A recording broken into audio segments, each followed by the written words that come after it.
You know, we're not going to talk about it, but you know, a lot of people have asked about the animated series, the Smallville animated series that you and I are working on. We talked about it actually for a few years.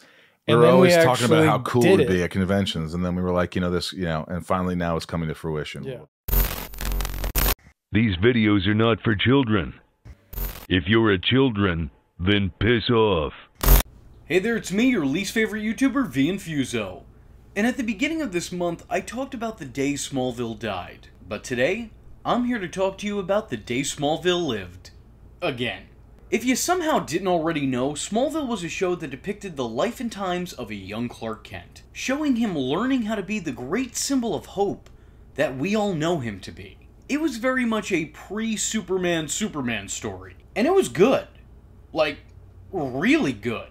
Like, really, really good. For my younger viewers out there who may not have seen the show, just imagine the first few seasons of The Flash, and expand it for a decade, but with better writing, more interesting characters, and far less impressive costumes. And that is Smallville. And while not everything in the show still holds up perfectly to this day, the show in of itself does. I'll put it to you like this, there have been about 16 to 17 Superman-related shows made over the years. But there's only one that people are still talking about years past its supposed expiration date. I mean, really, let's break this down.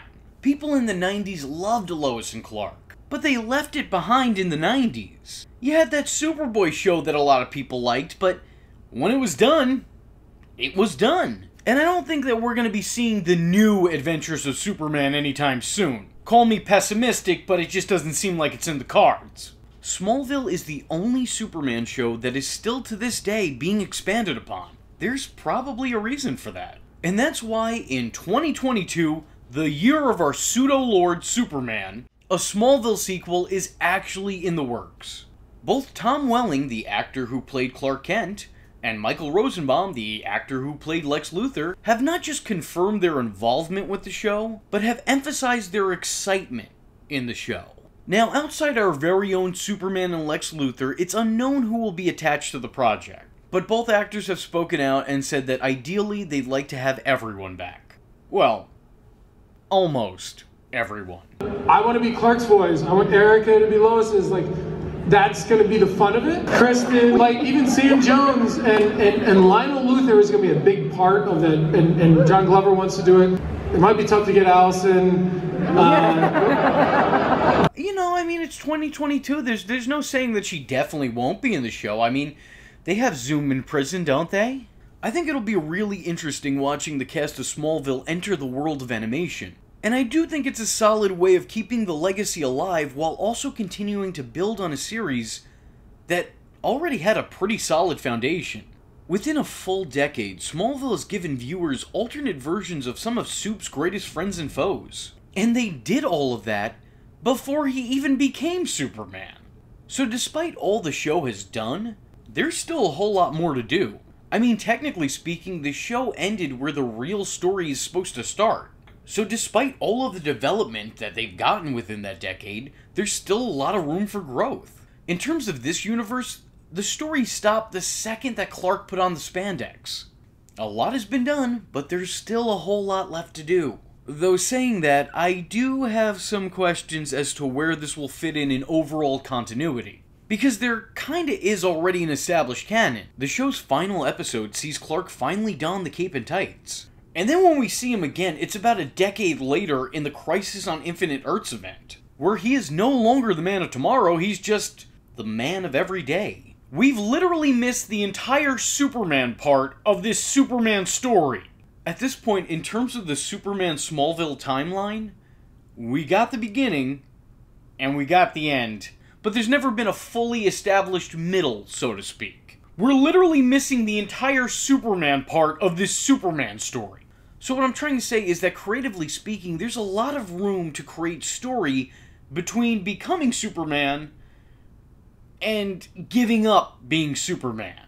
However, there actually does exist stories in between. Smallville Season 11 is in fact a thing. It's a comic book series that picks up right where the actual show leaves off. Smallville Season 11 is exactly what you think it'd be. We see the return of a lot of characters who appeared in the show, and we see the debut of a bunch of characters who were not allowed to appear in the show. The Dark Knight himself included. I mean, when you break it down, this comic book series sees some old friends, some new friends, and even a bear. Superman faced new threats and collided with old enemies. It saw him reunite with the members of the Smallville Justice League, as well as meeting heroes he never got the chance to meet. Once again, including a team-up with this universe's Batman. Am I the only one who was psyched about that? Batman and his sidekick Nightwing. Nightwing, who is of course Barbara Gordon in this universe. Presumably because Chloe was already basically filling the Oracle role. These adventures did seem faithful to the original series, and I thought for the most part it worked pretty well in terms of serving the canon. It did seem like a pretty plausible what comes next following the show's to be continued. These comics do get a little bit pricey and they're a bit hard to get a hold of. I know that I had some issues when collecting all of these issues, but I do think they do justice as a series follow-up. And my biggest question here is, are they still canon? Because when they made the Crisis on Infinite Earths event, the creators went out of their way to say Smallville Season 11 comics are canon to this story. But then they did their own thing anyway, so like it didn't have any bearing if they were canon or they weren't canon. It really meant nothing. So is Smallville the animated series gonna go the Star Wars route? Are we gonna retcon the comics and change the canon? I don't know! I would hope not, because the comics are actually pretty good. As a matter of fact, I was thinking about maybe going through the original Smallville series, seasons 1 through 10, and then getting straight into season 11. Which, by the way, if that's something you guys would be interested in, let me know in the comment section below. From all that I've seen and heard about this series, it doesn't seem like some heartless cash grab. Both Tom and Michael seem really passionate about this project, and this is something the two have been trying to put together for years now. Their involvement and the extent of their involvement in the series really have me hopeful for what could be. There's still so many questions that have been left unanswered with the series. I'm really interested in finding out where and when this takes place. What kind of animation style are they gonna go with? But regardless of any of the answers to any of those questions, I think that we can all collectively come together and agree that whether it's good or whether it's bad, there is no way that this Smallville sequel could be nearly as bad or unimpressive as their first attempt at a Smallville sequel. Yeah, I'm looking at you, Justin Hartley, Aquaman. I just feel like this guy's out here trying to confuse us. I mean, you're Green Arrow in the show, there's another Aquaman in that show, but then they spin it off and then you're Aquaman? What kind of shit is this? I don't appreciate your ruse, ma'am. I beg your pardon? Your ruse, your cunning attempt to trick me. Anyway, with all that being said, if you liked the video and you want to see more Smallville content here on this channel, let me know in the comment section by saying, "Somebody save me from this bald bearded bastard." I, of course, was your least favorite YouTuber, Infuso, and I thank y'all for watching. Hope to see you in the next one.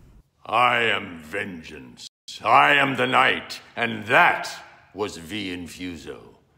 Just remember, if you're not tuning in, then you're missing out. So, if you like the words that came out of his mouth hole, and you too would like to become a V-generate, don't forget to like and subscribe. Thanks for watching, nerds! And if you're not joining the fun, you're in for one bad day. And you know what they say about having one bad day?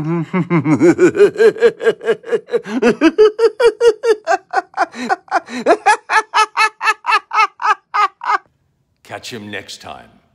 Same bat time. Same bat channel.